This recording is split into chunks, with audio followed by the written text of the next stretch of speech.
cellphone mo, gawin nating CCTV. So, paano nga ba gawing CCTV ang ating cellphone? So, napakadali lang nito. Tuturo ko sa inyo step by step.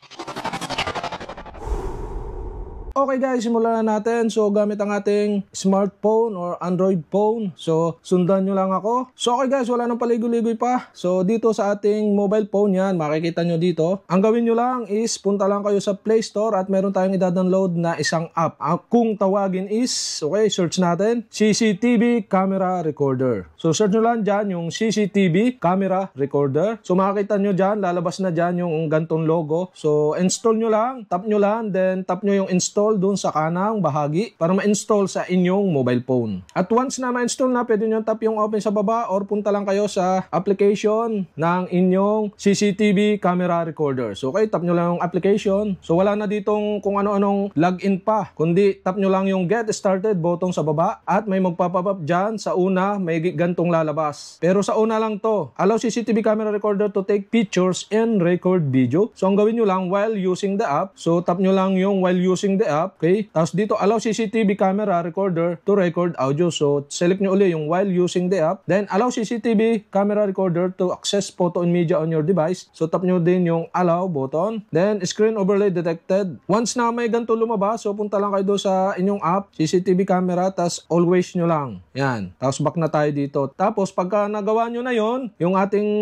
first step, pagkabukas ninyo ng app, so, tap nyo na yung get started once na inopen nyo yung application. So, halimbawa, na-open nyo na, nagawa nyo na yung nakaraan, open nyo lang yung app, tapos tap nyo lang yung get started, yan. Okay, wala nang kung ano-ano pa. Ready na tayo for the recording. Yan guys, tap nyo lang yung video recorder. Dito, pag tinap nyo yung video recorder, yan, mag-start na kayong mag-record. Tapos dito may nakalagay na start, so tap nyo lang yung start. Yan, yan. Unlimited siya guys. Once na na-install nyo, so pwede kayong mag-record kahit gaano kahaba, kung gaano kadami ang memory nyo. Yun ang re-record ng ating CCTV gamit ang ating cellphone. So okay guys, may papakita ko sa inyo mga record natin. Umabot siya ng 5 hours. So pwede pa siyang sumagad. So kahit ilang oras basta yung capacity ng inyong mobile phone. So okay guys, pagka halimbawa 45 seconds yan. So paabutin natin ng 1 minutes. So makita nyo dito yung available na gig nyo. So meron akong 32 gig. So bago yan maubos yan, nung tagal siguro kahit 24 oras pwede kayo mag-record. Tapos dito yung battery percent. So tatanungin lang yung percent ng inyong battery. So sa percent nga pala ng battery, halimbawa once na kayo nagre-record yan, so pwede nyo siyang i-hide. So i-hide nyo lang.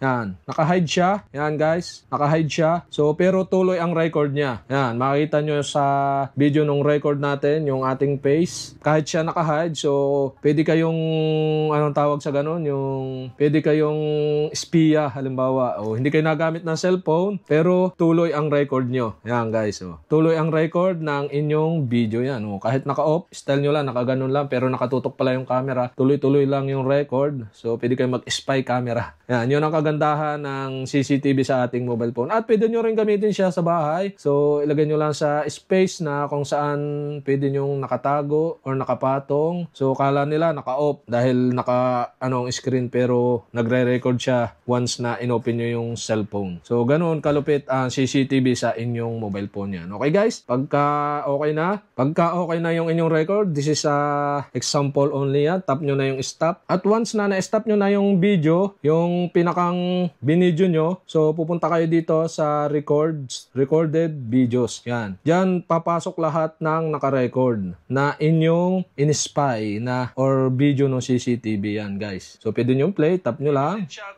Yan. Yan, okay. Na-install nyo. So, pwede kayo mag-record kahit gaano kahaba. O, yan guys, yun.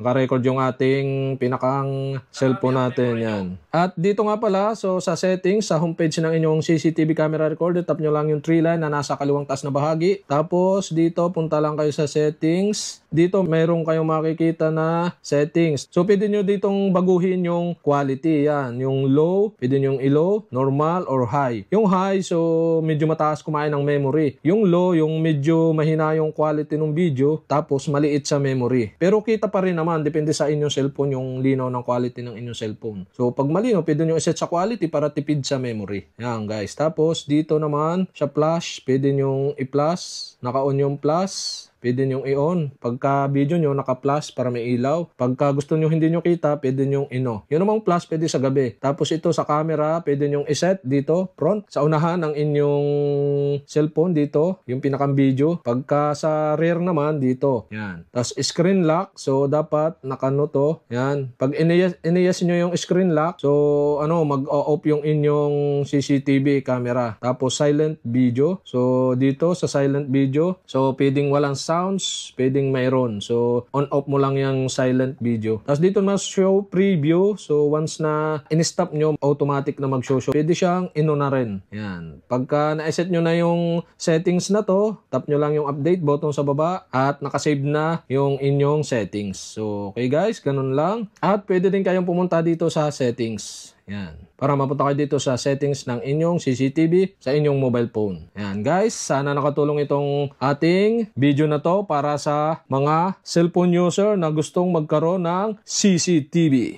So, okay guys, yun lang sa video na to at sana natulungan kayo. And okay, don't forget to hit the subscribe button and the bell para updated kayo sa mga video like this. Okay, salamat sa panonood. Boom!